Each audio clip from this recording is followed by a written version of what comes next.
A title, Under the Yellow Flag, the Confederate Medical Story. A solid yellow flag flaps in the breeze against a blue sky. For 3 years, a plain yellow flag fluttered atop this hill. The flag bore no imagery. It implied no political agenda. It symbolized only hope and solace. The army that toiled beneath that flag carried not guns, but bandages, medicines, and food. It dispensed not death, but healing. It included not just uniformed young white men, but also women, civilians, slaves, and free blacks. The yellow flag was, during the Civil War, an emblem of a military hospital. It flew over hospitals of all sorts, from field hospitals only miles from the front lines to the huge general hospitals in cities far removed from the battlefields. Here on this hill in Richmond, the yellow flag flew over one of the largest military hospitals in the Confederacy, Chimborazo. In an old photo, rows of identical white buildings stretch off.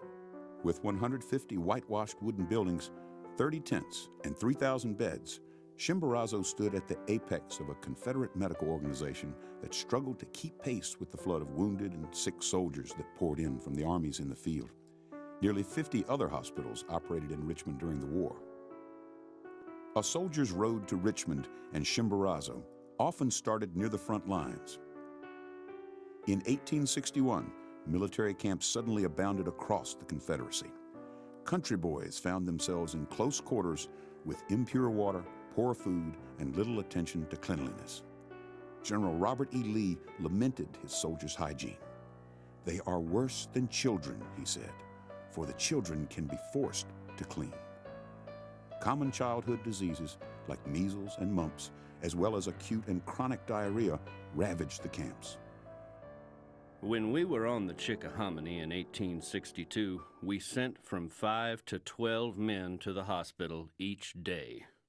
I trust we will be exposed to no greater danger in the future than bullets, for they do not compare in destructiveness to disease. Captain Hunt's company lost 7 men from battle and 25 from disease, and in most companies, the difference was greater than that. Dr. Spencer Glasgow Welsh, 13th South Carolina Infantry. In a painting, men line up. Surgeons in the field spent most of their time treating men who appeared at sick call each day. These soldiers usually had illnesses and minor injuries of the sort the doctors had encountered routinely before the war. But with war, these common diseases and injuries came in huge volume. More than 850,000 Confederate soldiers reported at sick call during the war, more than a quarter of them with dysentery or diarrhea. More than 36 medicines were available to the doctors. Only a few, such as quinine, were effective, and many did more harm than good. Without knowledge of microbes or antibiotics, doctors could do little beyond encouraging the body's natural healing process. That often was not enough. During the Civil War, sickness killed twice as many Confederates as did Union bullets and cannonballs. Each year, battle consumed just a few days of a soldier's or surgeon's life. But to the public, those few days came to define Civil War medicine. 75,000 Confederate soldiers fell wounded on battlefields within 90 miles of Richmond. Reenactors fire muskets. Wounds to the arms and legs were most common and had the best chance of survival. Wounds to the torso and vital organs were usually fatal. Surgeons and attendants did what they could to comfort the fatally wounded, but directed most of their efforts to those they could hope to save. To treat the flood of wounded, surgeons commandeered homes, set up tents, or sometimes worked out in the open, as near the front lines as safety permitted. A Confederate newspaperman at 2nd Manassas reported, "The wounded were lying upon the ground, awaiting their turn with patience. Some dead, some dying, but the great majority with painful wounds in the extremities. The operating tables were slimy with blood, and as fast as one patient was removed, another took his place, to be anesthetized by the merciful chloroform. The men all appeared to bear their wounds cheerfully." Wounded men sprawl across a field. Before the war, many surgeons had never seen a gunshot wound. Now they treated them by the hundreds, even thousands. They often operated to the point of total exhaustion. Those soldiers with wounds that fractured arms or legs usually faced amputation. Doctors eventually learned that the sooner they performed the amputation, the greater the chance the soldier had to survive. Of those operations performed within 24 hours of the wounding, 73% of the patients recovered. Almost always, such operations were done with anesthesia, chloroform, or ether. Faced with difficult decisions under horrid conditions, the vast majority of the surgeons were careful and precise about their work. Most took about 5 minutes to complete an amputation. Patients awoke almost immediately. After the operation, the wounds were carefully dressed. It was not common knowledge in the 1860s that bacteria caused infection, and the failure to sterilize instruments and bandages was a primary reason that nearly all wounds became infected. Although the surgeons were powerless to prevent infection that killed many, they saved tens of thousands of lives by their work. Still, battle rendered tens of thousands disabled for life. A soldier's bandaged arm ends at the elbow. Perhaps more than anything else, the realities of medicine in the field exploded many a soldier's idyllic view of war. While some men went to war imagining, at worst, a death shrouded in glory on the battlefield, few foresaw the intense anonymous suffering so common in field hospitals. In a painting, men in plain clothes carry a stretcher. After a battle, every home, barn, and shed within a 5-mile radius was used to shelter and treat the wounded. A returning civilian found the Watt House on the Gaines Mill battlefield transformed after the battle. A farmhouse. Even in the yard there were graves. And the floors? From attic to cellar, there was scarcely a space of flooring as large as a man's hand that did not bear the dark purple stain of blood. Mary Jane Haw, granddaughter of Sarah Watt. Following the evacuation of the wounded, a servant at the nearby Adams house remembered the huge cleanup of blood-soaked household items. After the battle, all the houses and other buildings on the place were used for a hospital. The beds had to be buried. I dug a hole with my own hands and buried 4 feather beds, and the bed clothing, the sheets, blankets, quilts, and pillows, all were soaked in human blood. Maria Robinson, Adams' family servant. After giving care at the front, be it for disease or wounds, the field surgeons promptly evacuated patients to general hospitals farther to the rear. By far the largest collection of such hospitals was in Richmond, Virginia's dominant rail center. And the hospital that treated the most patients in Richmond was Chimborazo. A drawing of a busy rail yard. The journey here came in 2 forms, along one of the many railroads that radiated from Richmond across the Confederacy, or, if close enough to Richmond, by ambulance or wagon. Confederate General John M. Bowdoin recalled the plight of the wounded in one such ambulance train. Very few of the wagons had even a layer of straw in them, and all without springs. The road was rough and rocky. The jolting was enough to have killed strong men, if long exposed to it. From nearly every wagon came cries and shrieks. "Oh God, why can't I die? Stop. Oh, for God's sake, stop. Take me out and leave me to die on the roadside." Reenactors slide a stretcher from a wagon bed. Soldiers arriving at Chimborazo found a clean, state-of-the-art facility, vastly different from the field hospitals. Its buildings were evenly spaced to allow air circulation between and through the wards. It had its own bakery, which produced up to 10,000 loaves of bread each day. There was a bathhouse, brewery, laundries, kitchens, and a herd of both cattle and goats. Chimborazo even had its own canal boat, which hauled produce along the James River and Kanawha Canal to feed troops convalescing here. 76,000 men passed through Chimborazo, many with horrid wounds or debilitating illnesses. More than 80% recovered, either to return to the Army or to their home. With most white males serving in the armies, women, slaves, and free blacks stepped in to fill medical roles traditionally occupied by men. More than 400 blacks, both slave and free, worked at Chimborazo as nurses, cooks, laundresses, and laborers. An 1862 visitor noted that 2 or 3 black nurses worked in each of Chimborazo's buildings. The presence of African Americans in the workforce was common in the pre-war South. The presence of white women in the workforce was not. The appearance of women at Chimborazo stimulated hostility from some. Phoebe Yates Pember of South Carolina remembered her first day on the job.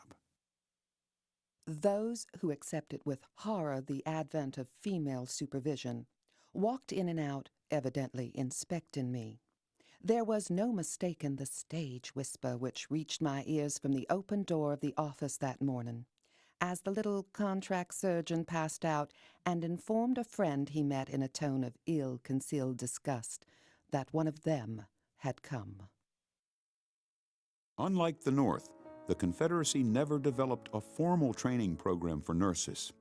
Instead, nurses, matrons, and attendants, black and white, male and female, learned on the job. Although Chimborazo provided the best care possible for a hospital of its size, it was common knowledge in Confederate ranks that more personalized care could be had at one of the smaller hospitals scattered throughout Richmond. Maria Clopton financed and opened a 45-bed hospital in her own home on Franklin Street. The Nuns of St. Francis ran a 30-bed facility on Brook Avenue that cared for both Union and Confederate soldiers. So respected were the nuns that Federals and Confederates allowed them to pass freely between the lines, their religious habits serving as their only identification. Of all the private hospitals in Richmond, none gained more fame than the Robertson Hospital at 3rd and Main Streets. Sally Louise Tompkins opened the Robertson Hospital with her own funds in August 1861. When the Confederate government sought to transfer all private hospitals to the military, Miss Tompkins objected. President Davis intervened and solved the problem by making Sally Tompkins a captain of cavalry. Though she never accepted payment for her position, Captain Sally Tompkins was the only woman to receive a Confederate commission during the war. Between August 1861 and April 15, 1865, more than 1,300 soldiers passed through the doors of her hospital. Out of these, only 73 died. In a drawing, a woman leans over a stretcher. Nurses and matrons did more than tend to the physical needs of the wounded. They often found themselves faced with excruciating emotional tasks. A woman writes, Chimborazo Hospital, Richmond, July 1864. My dear sir, I feel the sincere sympathy for you in the loss of your noble son. I wish that you could have been with him. It would have been a comfort to him, and you would have had the satisfaction of knowing and seeing for yourself that he received every attention. He wanted for nothing except to see you. I pray the best of all consolations may be yours in your distress. With sympathy, I am respectfully, Mary E. Rowland, matron at Chimborazo. The presence of hospitals in Richmond meant, too, that death was ever present. About 8,000 men died at Chimborazo during the war, an average of 5 each day. Many more died at other hospitals. Clattering wagons carrying the dead to the city's cemeteries were as common as milk deliveries. Most of Chimborazo's dead are among the 16,000 Confederates buried at Oakwood Cemetery. cannons lie scattered like brush. The Confederacy collapsed by increments in 1864 and 1865, but the Confederate Medical Service remained effective until the end, and its legacy extended for generations beyond the conflict. The large Confederate mobile hospitals that followed the armies foreshadowed 20th century hospital units such as MASH. During the war, Southern women took their first significant steps into the workforce. Their presence would increase steadily over the next century. Thousands of doctors trained in the cauldron of war under the yellow flag, and then returned home to serve the residents of small southern towns for decades. Many former Confederate physicians helped create and even run state and local boards of health after the war, putting to use the hard wartime lessons learned about cleanliness. But most importantly, hundreds of thousands of men treated at field hospitals or brought back to health at places like Chimborazo returned to their homes to rebuild the South after the war.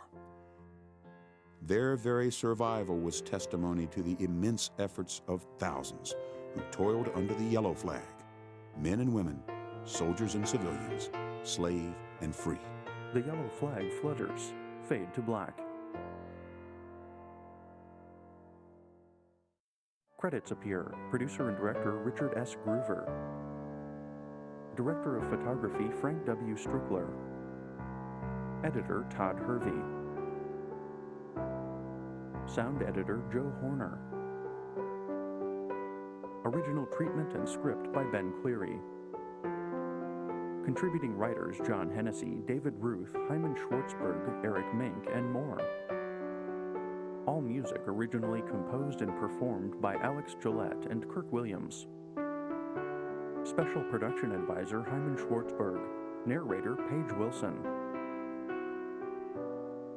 Voice and talent: Bo Wilson as Dr. Welch, Garrett Chester as correspondent, Jody Strickler as Jane Haw, Beatrice Bush as Maria Robinson, Guy Weston as General Imboden, Pam Beatty as Phoebe Pember, Jessica Groover as Mary Rowland. Historical consultant Dr. T. Adrian Wheat. Illustrations courtesy of Harper's Weekly, the Museum of the Confederacy, Library of Congress, Dr. T. Adrian Wheat, United States Army Military History Institute, Carlisle Barracks, Pennsylvania, Library of Virginia, National Archives, Richmond National Battlefield Park Archives, and Valentine Richmond History Center. Under the Yellow Flag, The Confederate Medical Story, copyright 2001, all rights reserved. This program may not be duplicated or presented in public forums without the licensing or permission from the National Park Service. Jackson Associates and National Park Service production.